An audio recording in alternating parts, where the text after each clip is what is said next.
पिछली वीडियो में आप लोगों ने दर्पण के गोली दर्पण के जो मुख्य बिंदु होते हैं उसको समझ लिया था। इस वीडियो में हम लोग समझेंगे कि दर्पण से जो दूरियां हम लोग नापते हैं उसके साथ में हम चिन्हों का प्रयोग कैसे करेंगे। मतलब हम पढ़ने क्या जा रहे हैं, चिन्ह परिपाटी को पढ़ने जा रहे हैं। दर्पण से दूरियां नापने की निर्देशांक ज्यामिति चिन्ह परिपाटी, ये आपकी हेडिंग है कि दर्पण से किसी दूरी को हम नापते हैं तो उस दूरी के साथ में हम चिन्ह क्या लिखेंगे, प्लस लिखेंगे कि माइनस लिखेंगे।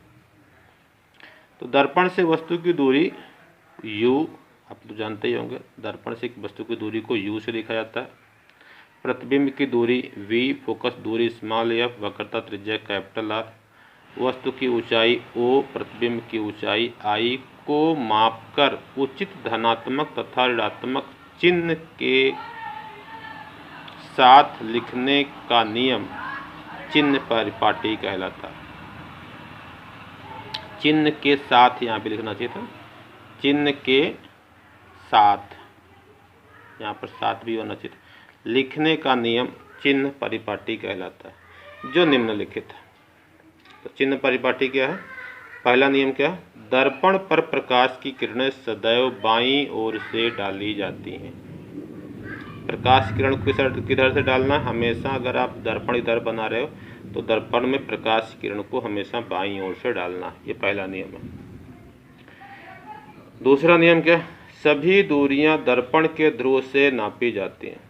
दूरियों को कहाँ से नापना? दर्पण के ध्रुव से नापना। ध्रुव जानते हैं ना, परावर्तक तल के मध्य बिंदु को दर्पण का ध्रुव कहते हैं। तीसरा, आपतित प्रकाश किरणों की दिशा में नापी गई दूरी धनात्मक।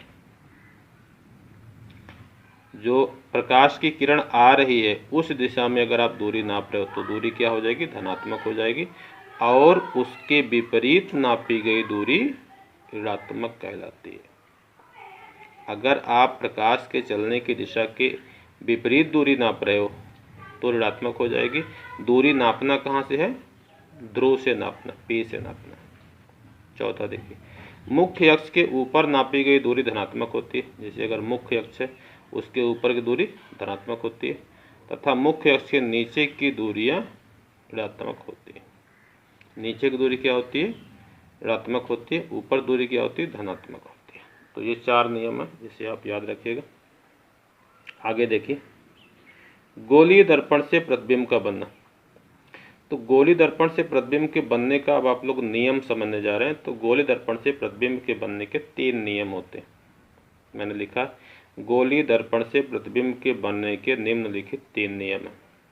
पहला नियम क्या है? दर्पण के मुख्य अक्ष के समांतर आने वाली प्रकाश की किरणें दर्पण से परावर्तन के बाद फोकस से होकर जाती हैं या फोकस से आती हुई प्रतीत होती हैं। अगर प्रकाश की किरणें मुख्य अक्ष के समांतर, ये मुख्य अक्ष है, इसके समांतर चल रही हैं तो दर्पण से परावर्तन के बाद ये फोकस से होकर जाती हैं या फोकस से आती हुई प्रतीत होती हैं। ये मुख्य अक्ष है, इसके समांतर प्रकाश किरण चल रही है। जब ये परावर्तित होगी तो फोकस से आती हुई प्रतीत होगी, और यहाँ पर परावर्तन के बाद फोकस से जाती हुई प्रतीत होती है। ये पहला नियम। दूसरा नियम क्या है प्रतिबिंब के बनने का? गोलीय दर्पण के फोकस से होकर जाने वाली या फोकस की ओर आने वाली प्रकाश की किरणें परावर्तन के बाद मुख्य अक्ष के समांतर हो जाती हैं। ये मुख्य अक्ष है, ये फोकस है। फोकस से होकर जाने वाली भी परावर्तन के बाद मुख्य अक्ष के समांतर हो जाएंगे, और अगर किरण फोकस की ओर आ रही है वो भी दर्पण से परावर्तन के बाद मुख्य अक्ष के समांतर हो जाएगी। तीसरा नियम क्या? गोलीय दर्पण की वक्रता केंद्र से होकर जाने वाली या वक्रता केंद्र की ओर आने वाली प्रकाश की किरणें दर्पण से परावर्तन के पश्चात अपने मार्ग से वापस लौट जाते हैं। ये गोलीय दर्पण है, ये वक्रता केंद्र है।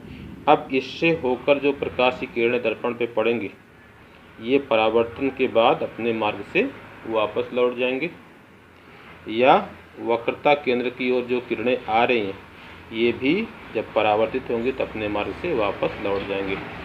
तो इस वीडियो में मैंने आपको चिन्ह परिपाटी बताया जिसके 4 नियम हैं, वो आपको याद करने हैं। और दर्पण से प्रतिबिंब के बनने के 3 नियम हैं, उसे भी आपको याद करना है। आप वीडियो को 2 बार 3 बार देख लीजिएगा। मुझे विश्वास है कि आपको ये नियम समझ में आ गए होंगे।